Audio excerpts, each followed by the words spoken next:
Señor Alcaraz. Muchísimas gracias, presidente. Señorías del PSOE, esta PNL es otro claro ejemplo del cinismo al que ustedes ya nos tienen acostumbrados. Porque en la exposición de motivos se limitan a decir obviedades con datos que le han expuesto a ustedes las distintas organizaciones del sector del olivar en las distintas manifestaciones que llevan realizando durante 4 años a las puertas de su ministerio. Ustedes son los responsables que en España, a través de sus políticas y también en Europa, esté persiguiendo y esté haciendo que este sector agonice. Políticas como, por ejemplo, la nueva PAC, que perjudica gravemente al sector del olivar, que es una tierra que también conozco como diputado por Jaén, donde precisamente es la región, es la provincia donde mayor cantidad de aceite de oliva del mundo se produce y con este tipo de olivar, con el olivar tradicional. Pero son responsables también porque están permitiendo con esas políticas europeas y españolas que tengamos una competencia desleal de terceros países donde no se cumple la trazabilidad que se le exige aquí al agricultor en España.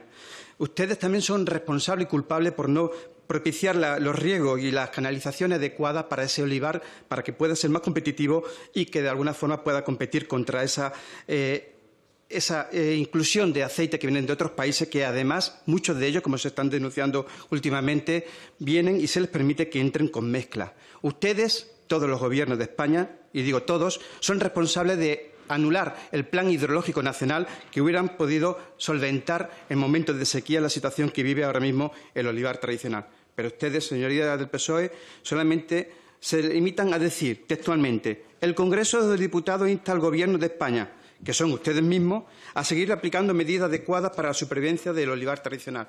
Y se quedan tan anchos, sin ni una sola propuesta.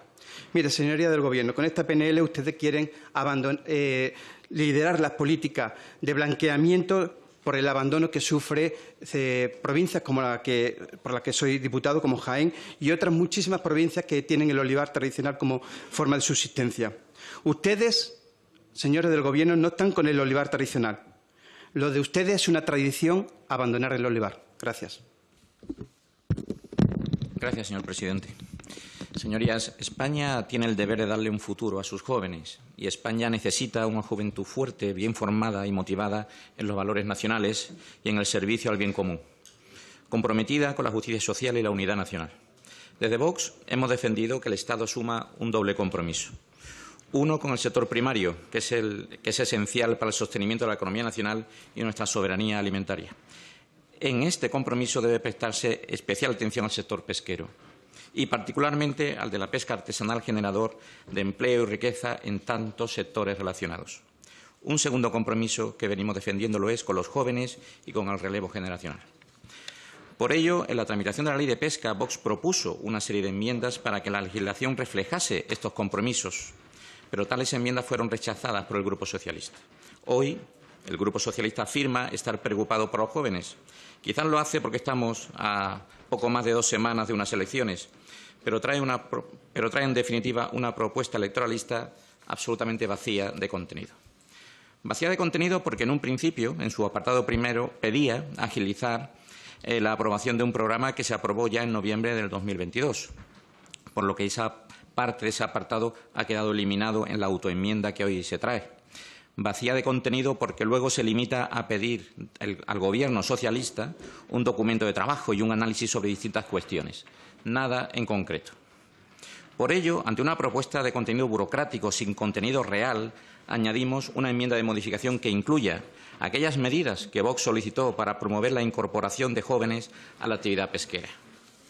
Se trata, en definitiva, de incluir entre los principios generales y objetivos de la interpretación y aplicación de la ley los siguientes principios: la promoción de la incorporación de los jóvenes a la actividad pesquera, contribuyendo así al aseguramiento del relevo generacional, con el fin de salvaguardar la continuidad del sector pesquero. Debe incluirse también la eliminación de las diferencias y desequilibrios existentes en el reparto actual de las posibilidades de pesca entre buques y embarcaciones de distintas regiones de España. A la vez, solicitamos que en aquellas pesquerías en las que se hayan asignado posibilidades de pesca, el Ministerio de Agricultura, Pesca y Alimentación fije, mediante orden, las reservas de posibilidades de pesca que se detraigan del montante total con anterioridad a la aplicación de los criterios para su asignación. y con la finalidad, expresamente, de facilitar la incorporación de los jóvenes y contribuir al aseguramiento del relevo generacional para salvaguardar la continuidad del sector pesquero.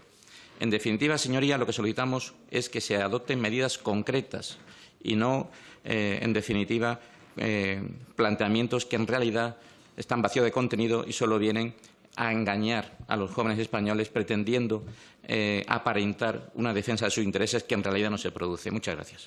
Gracias, presidente.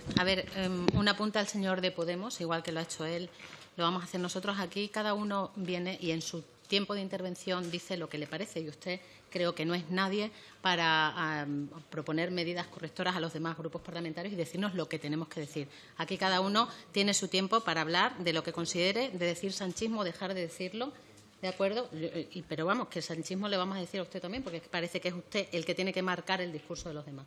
Absténgase usted, por favor, de decirnos a los demás de lo que tenemos que hablar y de lo que no tenemos que hablar. Muchas gracias. Bueno, en cuanto a la proposición, a la PNL del Partido Popular, bueno, pues básicamente insta a este Gobierno, al Observatorio de la Cadena Alimentaria, a que funcione. Mi grupo parlamentario Vox se abstuvo en la aprobación de esta ley de la cadena alimentaria porque, como muchas otras leyes, ya sabíamos que iba a ser un parche mal hecho y que no iba a funcionar. Todos escuchamos durante las ponencias que la principal preocupación de nuestros agricultores y ganaderos era que este Gobierno y el anterior permitían la entrada de productos que compiten con los productores españoles en desigualdad de condiciones.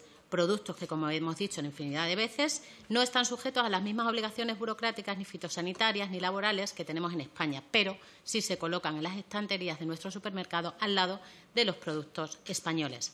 Productos que son el fruto de un esfuerzo ímprobo de agricultores y ganaderos acosados por un Gobierno que se empeña en que las explotaciones agrarias y ganaderas sean inviables. Está claro que los desequilibrios comerciales en el primer eslabón de la cadena provocan el desequilibrio en los siguientes eslabones y el Gobierno no tiene absolutamente ninguna intención de solucionar este problema. Anunciamos que esta ley no serviría y, desde luego, es lo que estamos viendo. El Partido Popular insta al Gobierno a la transparencia en el Observatorio de la Cadena Alimentaria y, bueno, yo les animo, pero, señorías, si en serio ustedes le están pidiendo al Gobierno más opaco de la historia que sea transparente, yo, de verdad, le vamos a apoyar y le damos todo el ánimo posible, pero dudo mucho que este Gobierno sea transparente en absolutamente nada. Muchas gracias. Señorías, presidente,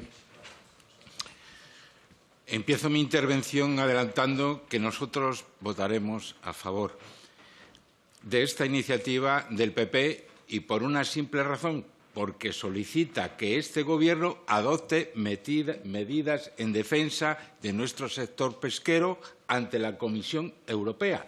Punto. Sin duda, nuestros compañeros europeos encuadrados en el grupo ERC lo acogerán con sumo interés. Mientras, el Gobierno seguirá estando preocupado por derribar presas con el objeto de que el agua fluya libremente. Por lo que es evidente que les interesa más esto que la sed de los españoles y nuestra autonomía alimentaria. Pero, ojo, es lo que comunica. Me temo que en realidad el deseo es el del control de nuestra agua. Nosotros podemos subsistir durante 3 a 5 días sin beber agua. Seguramente lo que pretenden es generar dependencia al agua mientras ellos los controlan. Todo sea por la Agenda 2030. Nosotros tenemos otra agenda, la Agenda España, y es defender lo nuestro, la Agenda España. En esta comisión ha hecho presencia alguna ONG, creo recordar Ecologistas en Acción, con un cartel que decía: la pesca es la que causa mayor impacto sobre el ecosistema marino. Sin embargo, a una pregunta de este portavoz, desconocía el impacto del alga Rugulopteris okamurae, de los emisarios contaminantes. En Tenerife, en la provincia que tengo el honor de representar, ya llevamos pagados 72 millones de euros de multa a la Unión Europea.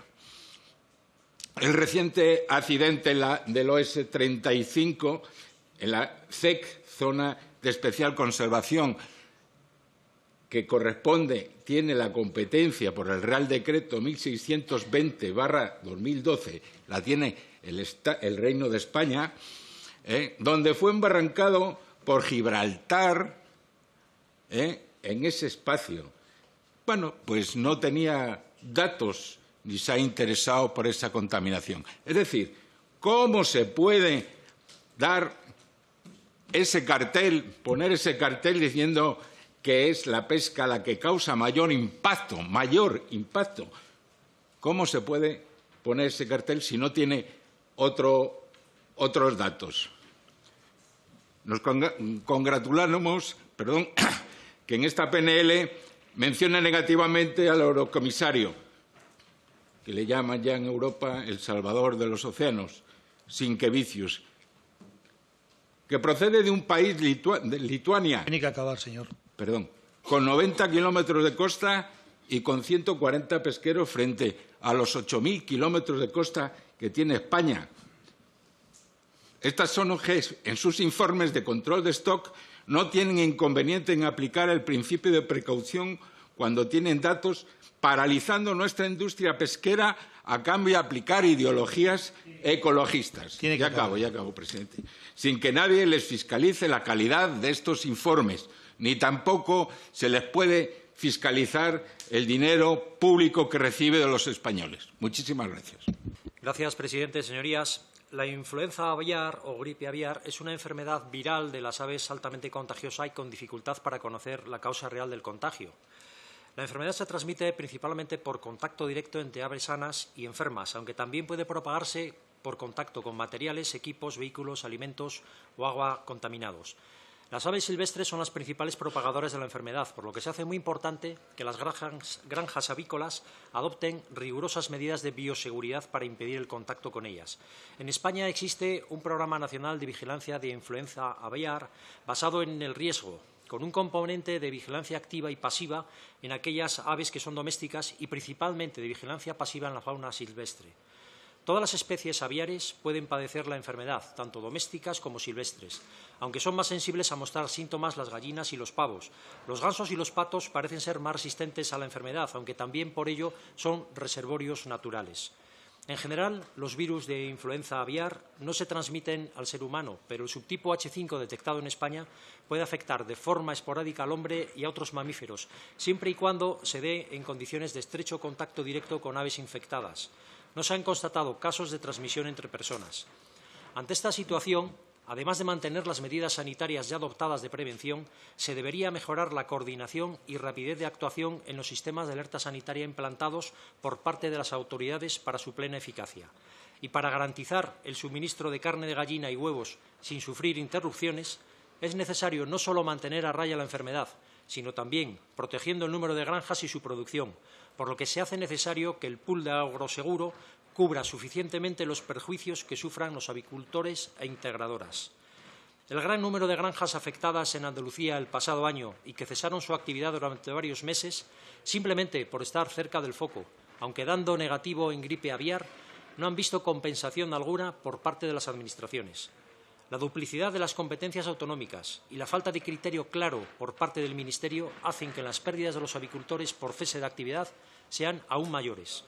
Por último, creemos necesario desarrollar una campaña informativa, sobre todo en el medio rural, para la detección y puesta en marcha de protocolos de forma temprana, haciendo hincapié en la importancia de no acoger ningún ave silvestre que pueda ofrecer síntomas o sospecha de estar infectada e iniciar así un mecanismo de comunicación directo con las autoridades sanitarias competentes. En estos aspectos hemos presentado 2 enmiendas que creemos mejoran el contenido de la PNL y que agradecemos al grupo proponente su acogimiento. Muchas gracias. Muchas gracias, señor presidente. Esta PNL, desde nuestro punto de vista, tiene muy escaso contenido, es una proposición realmente vacía. De hecho, ya debatimos en relación al tema de las cooperativas de manera previa en otra de las comisiones. No obstante, nosotros, desde el Grupo Parlamentario Vox, ya le adelantamos que somos defensores de cualquier modelo jurídico asociativo que ayude a los agricultores, especialmente a las cooperativas, a integrarse. Consideramos que el sistema de cooperativas español es en parte poco competitivo y dimensionada por dos razones muy específicas. Y ya lo dijimos así en la anterior intervención que tuvimos en esta comisión hace meses. La falta de ambición nacional, desde hace décadas en relación al sector agroalimentario o pesquero por parte del Estado español, que a diferencia de Francia u Holanda no valora y defiende de manera integral y nacional el sector agrario y alimentario, lo que hubiera dado lugar a una política nacional potente en fomento del sector agrario y alimentario que hubiera producido la obligada adaptación en integración de las cooperativas a esta situación. El hecho de que no haya ninguna cooperativa española entre las primeras 50 de Europa, a pesar de que somos uno de los principales productores de aceite del mundo, ya es significativo. Esto también lo dijimos en la anterior intervención hace meses en esta Comisión de Agricultura. En Holanda existen 4 que facturan lo mismo que las 3.600 españolas. Por otro lado, el sistema autonómico y la excesiva intervención de políticos regionales y locales en las direcciones cooperativas, a base de subvenciones y prebendas, para tener electorados cautivos en comarcas agrarias, produce la dispersión, la fragmentación y el fomento de existencia de cooperativas que funcionan incluso de manera deficitaria o no funcionan. Se trata de un problema de organización y también estructural. Es necesario que las acciones del Gobierno de España se encaminen a que nuestro país tenga unas cooperativas que funcionen realmente como empresas desde el punto de vista de competitividad y búsqueda de nuevos mercados e innovación, algo que no ha existido. Instamos al Gobierno a realizar un serio análisis de la situación de las cooperativas y, en contacto con sus representantes, elaboren un plan estratégico y unas medidas que faciliten su necesaria concentración para conseguir dimensión y volumen de oferta que permita tanto negociar en posición de fuerza con la distribución como llegar directamente a aquellos consumidores que demandan estos productos de nuestras cooperativas. La unión hace la fuerza y en el campo también se aplica el divide y vencerás. Un sistema nacional cohesionado, estructurado y organizado en beneficio de los sectores alimentarios españoles es algo absolutamente prioritario. La fragmentación y la división nacional son armas también que repercuten en nuestro sector agrario nacional. Muchas gracias. Gracias, presidente. Me parece insultante que se le diga a los españoles que el derribo de las presas es un bulo. Precisamente lo dice el partido que dijo... Precisamente lo dijo... ¿Me dejan terminar? No vamos a hacer debates, por favor. Perdone. Es el tiempo de la persona que está en el turno de palabra. Por favor, absténganse de los comentarios, sean de quien sean y vengan de quien vengan. A no ser que haya ningún insulto o ninguna reprobación en concreto, las opiniones políticas es en el turno de intervención. Gracias. Insisto, me parece un insulto a los españoles que se diga que el derribo de las presas es un bulo, y precisamente lo dice el partido que afirmó que la ley de solo sí es sí no iba a rebajar las condenas a los violadores. Pero continúo con mi intervención. Hoy debatimos una iniciativa de Ciudadanos que insta al Gobierno a ejecutar un plan nacional del aprovechamiento hídrico, y desde Vox votaremos a favor de esta iniciativa fundamentalmente por 3 razones. En primer lugar, porque va en consonancia con lo que ha defendido Vox desde su fundación. Desde Vox consideramos que la España húmeda debe aportar agua a la España seca, mediante la conexión de todas sus cuencas, y la manera de hacerlo es diseñando y ejecutando un Plan Nacional del Agua. Es de sentido común que España pueda aprovechar un recurso natural tan valioso como es el agua, un recurso imprescindible para el bienestar de los españoles, imprescindible para el sector primario e imprescindible para el sector industrial y energético. Algo que en estos momentos no se está haciendo. Hoy el mayor consumidor de agua que hay en España es el mar. Un desperdicio irresponsable que se hace más patente si cabe en tiempos de sequía. El agua debe fluir, pero debe fluir a todos los municipios de España. Debe fluir para que nuestros agricultores puedan regar sus cultivos y para que nuestros ganaderos puedan dar de beber a sus animales. En segundo lugar, tal y como se afirma en esta iniciativa, vienen tiempos de sequía. Y vemos que la historia se repite. En tiempos de necesidad, de nuevo se hará patente que en España hay 2 clases sociales. Por un lado, una minoría donde se encuentran los políticos que nos gobiernan, que les parece buena idea derribar presas y cerrar trasvases en tiempos de sequía, como hace unos meses les parecía bien cerrar centrales térmicas en tiempos donde el precio de la luz y el gas crecía exponencialmente. Y por otro lado, hay una clase social, Hay otra, una mayoría de españoles que sufrirán las consecuencias de estas políticas disparatadas y chapuceras. Estamos hablando de millones de españoles de la España de interior que tendrán que sufrir este verano restricciones y cortes de agua en sus propias casas, de los agricultores que no tendrán agua para regar sus cultivos y de los ganaderos que no tendrán agua para dar de beber a sus animales. Y, en tercer lugar, es momento de mostrar que hay una alternativa. Por un lado, este Gobierno, el del PSOE y Podemos, es un Gobierno que se ha propuesto ser la mayor empresa de demolición de España. En un país donde la mayoría de los españoles dice ser católico, este Gobierno derriba sus cruces. En un país dependiente energéticamente del exterior, este Gobierno derriba sus centrales térmicas. Y en un país donde hay grandes ríos, este Gobierno derriba sus presas. Pero cada día que pasa se demuestra que hay una alternativa. Y en Castilla y León es la prueba, donde un Gobierno sensato, en lugar de derribar, se ha puesto a construir. Un Gobierno que en mitad de una crisis energética ha iniciado... Me han cortado el tiempo antes para... Bueno, que sepa que ha acabado el tiempo. Pero antes usted ha dedicado 20 segundos para interrumpirme. Un Gobierno que en mitad de una crisis energética ha iniciado los estudios y los trámites necesarios para reabrir la central térmica de Garoña. Y un Gobierno que en mitad de una sequía está construyendo la única presa que se está levantando en estos momentos en España, concretamente en Palencia. Y voy terminando. Desde Vox lo tenemos claro. Reconstruiremos todo lo que este Gobierno destruya y levantaremos todo lo que derribe, desde la economía, las presas y las centrales térmicas hasta las cruces. Gracias, presidente. Me parece insultante que se le diga a los españoles que el derribo de las presas es un bulo. Precisamente lo dice el partido que dijo... Precisamente lo dijo... ¿Me dejan terminar? No vamos a hacer debates, por favor. Perdone. Es el tiempo de la persona que está en el turno de palabra. Por favor, absténganse de los comentarios, sean de quien sean y vengan de quien vengan.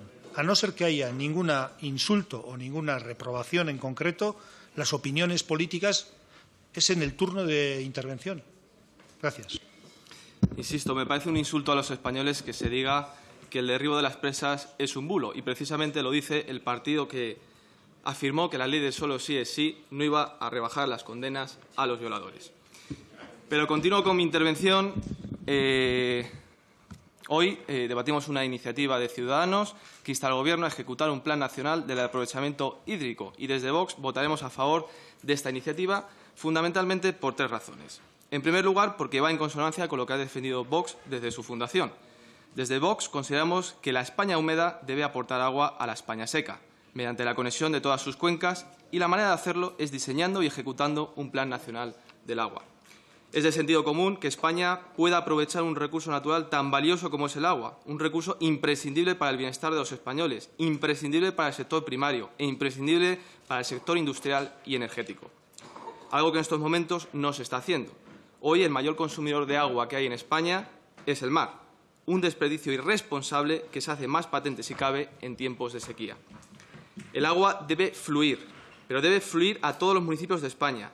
Debe fluir para que nuestros agricultores puedan regar sus cultivos y para que nuestros ganaderos puedan dar de beber a sus animales. En segundo lugar, tal y como se afirma en esta iniciativa, vienen tiempos de sequía. Y vemos que la historia se repite.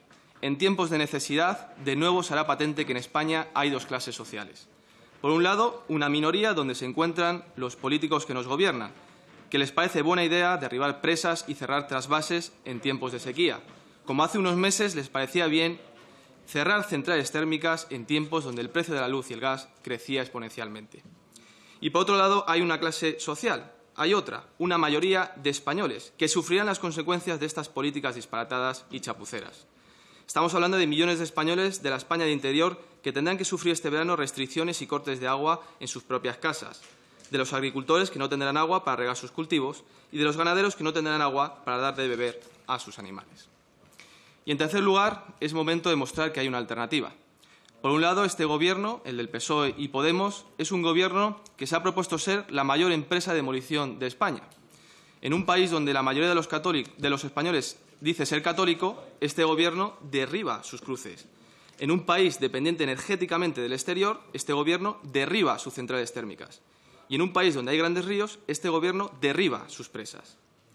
Pero cada día que pasa se demuestra que hay una alternativa. Y en Castilla y León es la prueba, donde un Gobierno sensato, en lugar de derribar, se ha puesto a construir. Un Gobierno que en mitad de una crisis energética ha iniciado... Me han cortado el tiempo antes para... Bueno, que sepa que ha acabado el tiempo. Pero antes usted ha dedicado 20 segundos para interrumpirme. Un Gobierno que en mitad de una crisis energética ha iniciado los estudios y los trámites necesarios para reabrir la central térmica de Garoña. Y un Gobierno que en mitad de una sequía está construyendo la única presa que se está levantando en estos momentos en España, concretamente en Palencia. Y voy terminando. Desde Vox lo tenemos claro. Reconstruiremos todo lo que este Gobierno destruya y levantaremos todo lo que derribe, desde la economía, las presas y las centrales térmicas hasta las cruces. Sí, muchas gracias, señor presidente.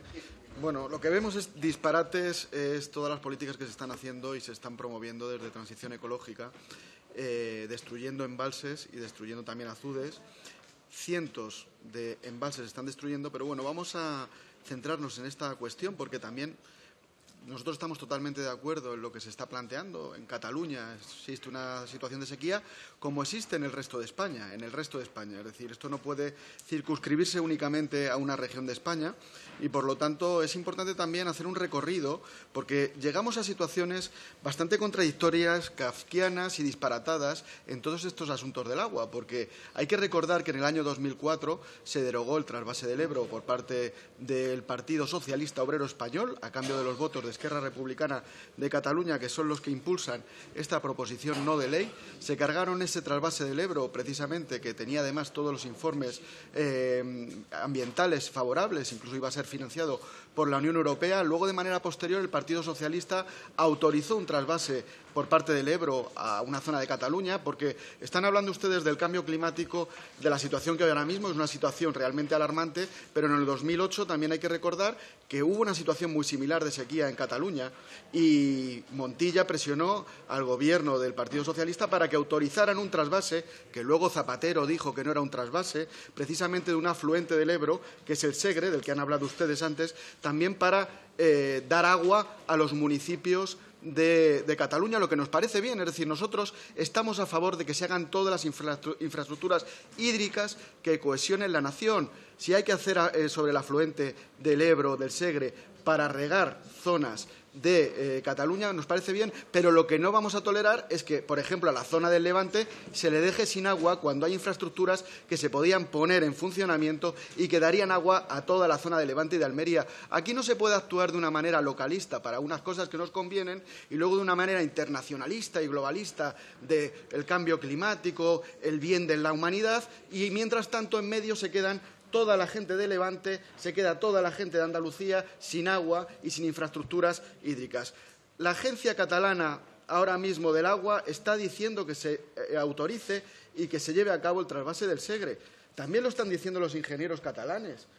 Estoy oyendo aquí en esta comisión por parte de gente del PSOE que son barbaridades hablar de trasvases cuando ellos autorizaron el trasvase del Segre para Cataluña en el 2010, pero luego se cargaron el trasvase del Ebro. Esto es una auténtica locura. Hay que hacer las infraestructuras necesarias en España para cohesionar la nación y para que todas esas infraestructuras hagan llegar agua a todos los españoles. Y dejémonos de hipocresías y dejémonos de absolutas cuestiones kafkianas que se están planteando aquí de restauración de ríos. Hay un plan de restauración de ríos que lo que hace es cargarse las presas, lo contrario que están haciendo países que tienen una visión nacional, como es Marruecos, como es Portugal, que está dentro del espacio económico europeo, como hace, por ejemplo, Estados Unidos, lo hizo en la comarca de California, que es un vergel ahora mismo, como se hace en Israel, como se está haciendo en el plan Tosca de Egipto. O sea que no nos cuenten ustedes milongas y vamos a ir todos juntos a defender un plan hidrológico nacional,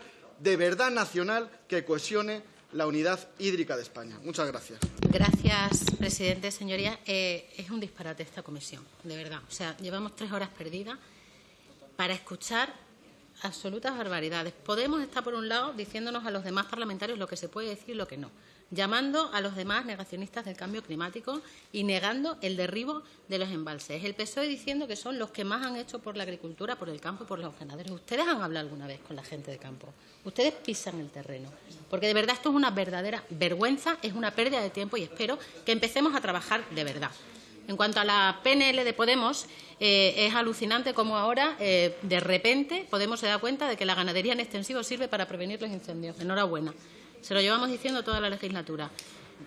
Hubiera sido muy interesante que se hubieran dado cuenta antes y que hubieran empezado a a fomentarlo antes, porque ustedes, ya digo, que no escuchan a la gente de campo. Ustedes no han estado en los incendios, ni han pisado el suelo, ni han escuchado lo que realmente estaban reclamando las personas afectadas. Y nosotros sí, y nos han dicho en varias ocasiones que tanto el Gobierno como las comunidades autónomas les están friendo a burocracia, a prohibiciones y a restricciones, y que tienen que pedir permiso hasta para retirar un árbol que se les cae en sus caminos. Ahora, cuando llega el verano, se dan cuenta de que precisamente lo que han estado limitando ustedes ha sido lo que ha estado provocando esta quema de hectáreas durante los últimos años. Convendría que reconocieran que han sido los culpables en gran medida de la devastación de estas miles de hectáreas. Convendría que reconocieran que legislan en contra del campo, del mundo rural y de los animales. Se dan cuenta demasiado tarde del que la ganadería en extensivo sirve para prevenir incendios y se dan cuenta tarde porque nunca escuchan a nadie. Nosotros siempre vamos a apoyar iniciativas para fomentar la ganadería. Nos sirve cualquier excusa, pero si es por la prevención de incendios hay que hacer mucho más. Para empezar, dejar de limitar la eliminación de rastrojos, dejar de limitar las quemas controladas, dejar de dinamitar embalses, porque no sé de dónde vamos a coger después el agua para poder sofocar los incendios. Señorías de Podemos, la prevención de incendios comienza en otoño o en invierno y no ahora. Y lo primero que hay que hacer es diseñar un plan nacional contra incendios. El fuego no entiende de fronteras regionales. Asumir que la mayoría de los incendios son provocados y que hay que reformar el Código Penal para agravar las penas de los pirómanos, porque esos señores, Cambio y el señor climático, tienen que pagar duras penas por darle al mechero. Hay que prohibir, sin excepción, que los terrenos declarados montes, bajo ningún concepto, sean recalificados tras un incendio. Hay que prohibir la venta de madera proveniente de un monte quemado. Hay que reforzar la vigilancia con satélites y agentes forestales permanentes en los montes. Y, sobre todo, señores de Podemos, hay que escuchar a los que saben antes de legislar. Insisto, antes de terminar, quiero, por favor, volverles a pedir que jamás se les vuelva a ocurrir llamarnos negacionistas, porque nosotros jamás hemos negado que haya variaciones en el clima. Lo que no tenemos tan claro es quién o cómo se producen esas variaciones climáticas. Lo que sí sabemos también es a quién beneficia el relato. Muchísimas gracias. Muchas gracias, presidente. Y como cuestión previa, contestaré algunas de las cosas que se han dicho aquí, porque son realmente impresionantes. El portavoz socialista nos ha dicho que en Castilla y León, en su tierra, no hacemos nada por los agricultores. Pues sí, construimos una presa en la localidad de Cuevas, precisamente, para dar servicio y agua a todos los agricultores que lo necesitan. Y aquí han dicho ustedes que mentimos y que son un bulo la demolición de presas. Pero, señores, que está en su página web, en la página web de su ministerio. Entren, moléstense y entren. No da falta que... No les voy a decir que será el informe de Dam Removal Progress de la Unión Europea, no. Entren en la página web de su ministerio y leerán azudes y pequeñas presas obsoletas demolidas. Es que lo dicen ustedes. ¿Y saben qué se consideran ahí? Sí, pues entren y miren la altura de los muros. De más de 10 metros hasta 8 presas han demolido. Entre 5 y 10 metros, 6 presas demolidas. Que sí, que se han demolido presas, señores, en su legislatura. Es que no tienen más que entrar ante su relato, nuestro dato, de verdad. Entren en la página web del ministerio y compruébenlo. Y entiendo ya, bueno, en Vox defendemos siempre el sector primario y en el caso del cultivo de la chufa, por supuesto que también, y producción horchatera, sobre todo porque representa tradición, la maestría tradicional agrícola valenciana, porque es un gran producto, ya se ha dicho aquí, con múltiples propiedades, nutrientes como vitaminas, magnesio, potasio, calcio. Se trata de una vía energética y nutritiva, totalmente de origen vegetal. ¿Y por qué es bueno para la economía? Porque 19 municipios del Hortanor producen en la actualidad, como se ha dicho ya, 6 millones de kilos de chufa seca y alrededor de 500 familias viven de ello. Aunque se ha ido el señor Baldoví, no es un ciudadano más, es portavoz de Compromís, que está gobernando en la Comunidad Valenciana. Y han protagonizado una nefasta gestión de la Consejería de Agricultura que encabezan ellos mismos. Y no por las estelares actuaciones de su consejera Mireia Moyá, que tuvo que ser cesada de forma fulminante cuando se fue de vacaciones en los incendios de Valdebó y Vejís, o cuando abandonó a los burros en el desierto de Las Palmas a una muerte segura, ni cuando dijo en la feria frutícola de Berlín que le daba igual si las naranjas no eran de Valencia, que nadie se iba a enterar. No, nos referimos a algo mucho más grave, y es que Valencia encabeza el ranking de abandono de superficie cultivable en España, con más de 170.000 hectáreas. Es decir, que cada una de cada 3 hectáreas que se ha abandonado en España pertenecen a la Comunidad Valenciana. Y ahí hay una responsabilidad directa del Gobierno, del Partido Socialista y de Compromís en la Junta. Aparte, son cómplices de la laxitud en controles fitosanitarios que han permitido la entrada de nuevas enfermedades de la chufa, como es el hongo que provoca la necrosis foliar o el ennegrecimiento de la chufa, que pone en riesgo los cultivos autóctonos. Asfixian a nuestros productores y no les permiten en las huertas instalar secaderos de chufas, porque dicen que el hormigón no puede entrar en la huerta valenciana.